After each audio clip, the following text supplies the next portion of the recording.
नहीं करी।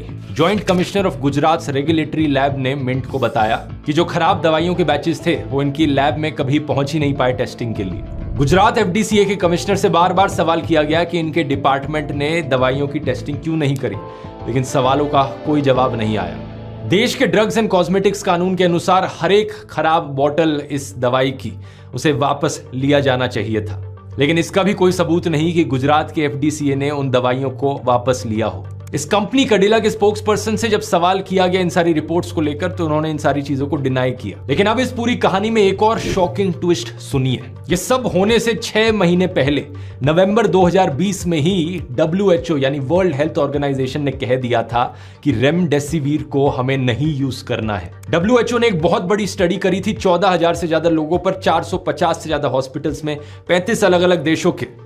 इस स्टडी में पाया गया कि ये रेमडेसिविर एक्चुअली में कोविड के खिलाफ इफेक्टिव नहीं है।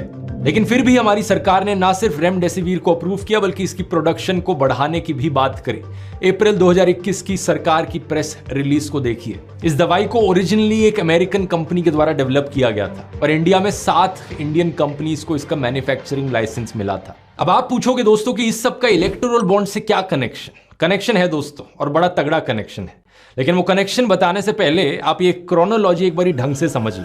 पहला, वर्ल्ड हेल्थ ऑर्गेनाइजेशन ने कहा कि रेमडेसिविर को नहीं इस्तेमाल किया जाना चाहिए। दूसरा, मोदी सरकार ने WHO के इस एडवाइस को इग्नोर किया और इस दवाई की प्रोडक्शन बढ़ाने को अप्रूव किया। तीसरा, इस दवाई को बनाने का अप्रूवल जाइडस कैडिला कंपनी को दिया गया गुजरात एफडीसीए के द्वारा। चौथा, 5 अलग अलग स्टेट्स के हॉस्पिटल्स ने कहा कि इस दवाई के खराब बैचेस की वजह से कोविड पेशेंट्स की हालत बद से बदतर हो गई। पांचवा, बिहार के रेगुलेटर ने पाया कि इन खराब बैचेस में बैक्टीरियल एंडोटॉक्सिन्स मौजूद थे।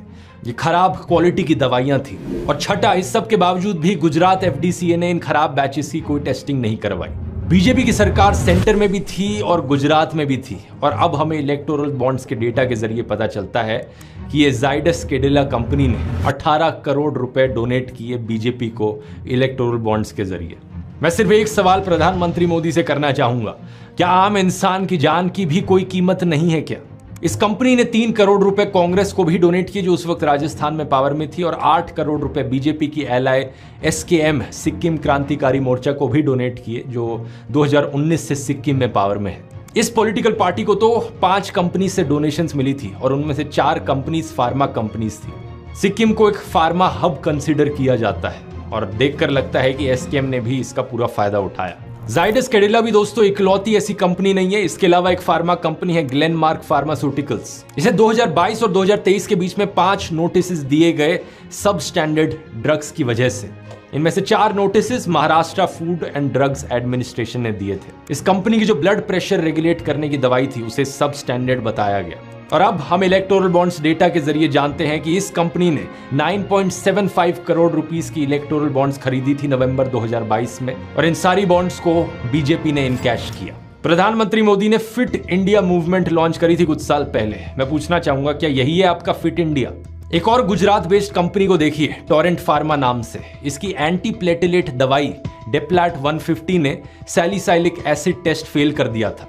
Maharashtra food and drug administration ने इसे खराब क्वालिटी का बताया 2018 में। अक्टूबर 2019 में अमेरिका का जो फूड एंड ड्रग्स एडमिनिस्ट्रेशन है उसने इस कंपनी को वार्निंग दी कि बार बार इनकी क्वालिटी रिलेटेड फेलियर्स हो रहे हैं इनकी मैन्युफैक्चरिंग यूनिट में। और आगे क्या देखने को मिला? मई 2019 और जनवरी 2024 के बीच में इस कंपनी ने 7.5